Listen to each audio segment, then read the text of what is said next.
Very good morning to all of you and welcome. Our next point of advertising paper first.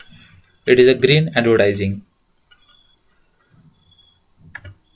A growing number of consumers actively seek environmentally friendly products. Green advertising is a specific type of advertising that centered around the promotion of factors having to do with the environment. It refers to advertising is eco-friendly product. सध्या मार्केटमध्ये ज्या वस्तू विविध कंपन्या विकत असतात त्याची जाहिरात करत असताना सुद्धा कस्टमर इतका बारीक विचार करतोय की जाहिरात सुद्धा कंपनी कशा पद्धतीने करते आहे, त्याचा एन्व्हायरमेंटवरती इम्पॅक्ट होतोय का, मग तो निगेटिव्ह होतोय का, ह्या सगळ्या गोष्टींचा विचार केला जातो. ह्या सगळ्या गोष्टी नजरेसमोर ठेवून त्या कंपनीला जाहिरात करावी लागते. तर त्या पद्धतीचे कस्टमर त्या कंपनीकडे अप्रोच होतात.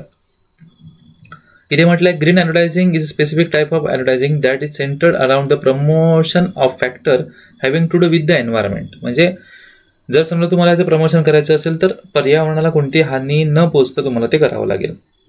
Green advertising makes green claims.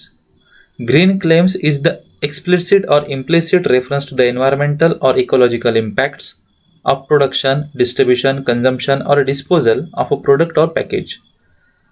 म्हणजे तुम्ही ज्यावेळी कुठलीही वस्तू बनवाल, ती वितरित कराल किंवा इतरांकडून खरेदी कराल किंवा डिस्पोजल कराल, त्यावेळी पर्यावरणाचा विचार करणं हे मस्ट आहे. ह्या सगळ्या गोष्टी ग्रीन ॲडव्हर्टायझिंगमध्ये येतात. So features of green advertising. First one is a purpose. Green advertising promotes environmental friendly product. It also aims at creating awareness about the effect of the product on the environment. Modern society is now more concerned with the environment, and the theme or focus of green advertising is on environmental friendly product, protection and conservation of environment. मगाशी आपण चर्चा केली त्या पद्धतीने की सध्या ग्राहक सुद्धा खूप सतर्क झालेले आहेत की इको फ्रेंडली प्रोडक्ट जे असतील तेच प्रोडक्ट आम्हाला द्या, ते आम्ही खरेदी करू. पर्यावरणावरती ज्या गोष्टीचा विपरीत परिणाम होईल त्या गोष्टी आम्ही खरेदी करणार नाही, याकडे सध्या वाटचाल लोकांनी चालली आहे. म्हणजे हा पर्पज ग्रीन ॲडव्हर्टायझिंगचा असायला हवा. Then certificate displayed. Generally the certificate or logo indicating environmental friendship product is display on the product किंवा प्रोडक्ट पॅकेज. म्हणजे प्रोडक्ट किंवा त्या वस्तूच्या पॅकेजवरती एक लोगो दिलेला असतो की हा इको फ्रेंडली आहे, एन्व्हायरमेंट फ्रेंडली आहे. Objective is to convey to the public at large that the product is an environment friendly product. आणि त्याच्यामध्ये असणारा उद्देश सुद्धा हा लोकांपर्यंत त्या पद्धतीने कन्वे होणं गरजेचं आहे, पोचणं गरजेचं आहे. तर त्यावेळी त्या ठिकाणी लोक आपल्या प्रोडक्टकडे जास्त अप्रोच होऊ शकतील, मग ती ॲड जास्त इफेक्टिव्ह होऊ शकते. The next one is a implied claim. Advertiser often try to project that their product is environmental friendly by having a picture of earth, having green background in the ads or some sort of symbol. This is an implied of communicating about the product being environment friendly. ह्या सगळ्या गोष्टी त्याच्यामध्ये दाखवणं गरजेचं आहे किंवा दाखवतात काही जण. पृथ्वीचा फोटो असेल, देन वॉटर असेल, देन झाडं असतील, ग्रीन बॅकग्राऊंड असेल. त्याच्यामुळे काय होतं की लोक त्या दृष्टिकोनातून अट्रॅक्ट होतात त्याच्याकडे आणि त्या पद्धतीने ती वस्तू खरेदी करतात. सो इम्प्लाइड क्लेम ह्या पद्धतीने केला जातो. Next one is a social responsibility. The objective of green advertising is to fulfil the responsibilities which business has it towards the society. Since the product produced and promoted are in the interest of the society, social objective of business achieved. ज्यावेळी ह्या सगळ्या गोष्टींचा विचार करणार तर त्यावेळी आपली समाजाप्रती काहीतरी जबाबदारी असते, ही सुद्धा प्रत्येक कॉर्पोरेटने, प्रत्येक कंपनीने लक्षात ठेवणं जास्त गरजेचं आहे.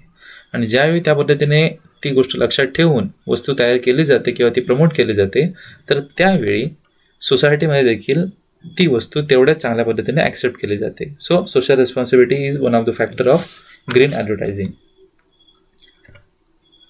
So these are the some example of green advertising. ज्यावेळी आपण ग्रीन ॲडव्हर्टायझिंगचा विचार करतो त्यावेळी first one is a environment, second one is a ecosystem and third one is a customer. ह्या सगळ्या गोष्टींचा विचार करून त्या ठिकाणी ग्रीन ॲडव्हर्टायझिंग केली जाते. आणि सध्या गव्हर्नमेंटने सुद्धा बऱ्याच ठिकाणी कुठल्याही प्रकारच्या वस्तू मार्केटमध्ये ज्यावेळी तुम्ही विकाल तर त्यावेळी त्या वस्तूचे असणारं पॅकेट असतील, रॅपर असतील, इतर सगळ्या गोष्टी असतील, या सगळ्या गोष्टी डिस्पोज ऑफ कशा पद्धतीने होत आहेत याची पूर्वतयारी त्या कंपनीने करायला हवी. आणि त्याच्यानंतरच ती वस्तू उत्पादित करताना त्या पद्धतीने प्लास्टिक असेल किंवा आणि काय असेल तर त्याचा वापर करणं गरजेचं आहे. फॉर एक्झाम्पल पॉलिथिनच्या बॅग्स ह्या गव्हर्नमेंटने आता हळूहळू बंदच केलेल्या आहेत. बॅन केलेलं आहे. त्याच्याऐवजी त्या ठिकाणी तुम्ही कापडी बॅग वापरा. इतर त्या ठिकाणी तुम्ही ज्या मल्टी यूज असतील, परत परत वापरता येतील अशा प्रकारच्या बॅग्स वापरा. मग हे तुम्ही वापरू शकता, त्याला गव्हर्नमेंटची परमिशन आहे.